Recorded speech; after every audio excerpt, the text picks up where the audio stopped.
Arestado ang isang lalaking lider umano ng isang pyramiding scam na nakakulimbat daw ng mahigit 100 milyong piso. Reklamo ng mga biktima, bigla na lang nagtago ang mga may-ari ng kumpanya matapos i-anunsyo ang pagkalugi nito. Balitang atin ni Mav Gonzalez, exclusive.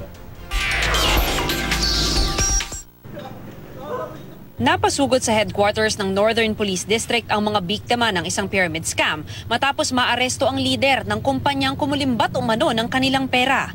Ang kumpanyang Direct Marketing Group International o DMGI na pinamumunuan ni Norbert Doria, umabot na raw sa 120 million pesos ang nakuha sa pamamagitan ng Ponzi scheme. Kinasa namin yung trap kanina dahil di umano itong taong na ating nahuli, yung suspect, ay patuloy pa rin sa paghingi ng pera.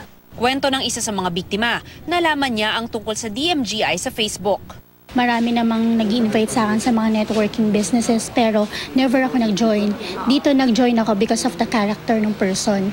After your 10 cycles, mga 3.5 months, meron kang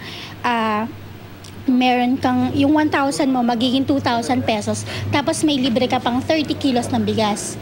So bilang isang simpleng mamamayan, napakalaking tulong. Noong una, regular daw nilang nakukuha ang payout at bigas. Naengganyo pa siyang maging leader sa lugar niya sa Baguio, basta't maglabas siya ng karagdagang 127,000 pesos. Inimbita rin niya ang mga kaibigan at kaanak na sumali sa DMGI. Pero noong November 29, inanunsyo raw ng pamunuan ng DMGI na bankrupt na ang kumpanya. At mula nang magtago ang mga may-ari ng DMGI, hinahabol na raw ng ibang investors ang mga leader sa kani-kanilang lugar. Isa sa kanila si Bernadette. Tinatanong namin yung presidente, saan nyo dinala yung pera, ibalik yun lang, kahit wag na yun sa amin, yung sa tao na lang. Pero giit ng sospek, wala sa kanya ang 120 million pesos. Naipamigay na rin sa mga tao yun. Lahat po yun? Sabi naman namin sa kanila, bigyan kami ng konting panahon para maibalik yung pera nila. Oo. Hindi naman kami tatakbo. So, sige po. so willing naman kami ibalik yung pera nila. Hindi rin daw nagtatago ang mga kasamahan niya, kundi gumagawa ng paraan para maisoli ang investment ng mga miyembro. Bukod kay Doria, pinaghahanap ng mga otoridad ang iba pang mga opisyal ng DMGI na sina Michael Awa, Gerardo Caguindagan at Michelle Doria. Kakasuhan ng syndicated estafa ang mga sospek.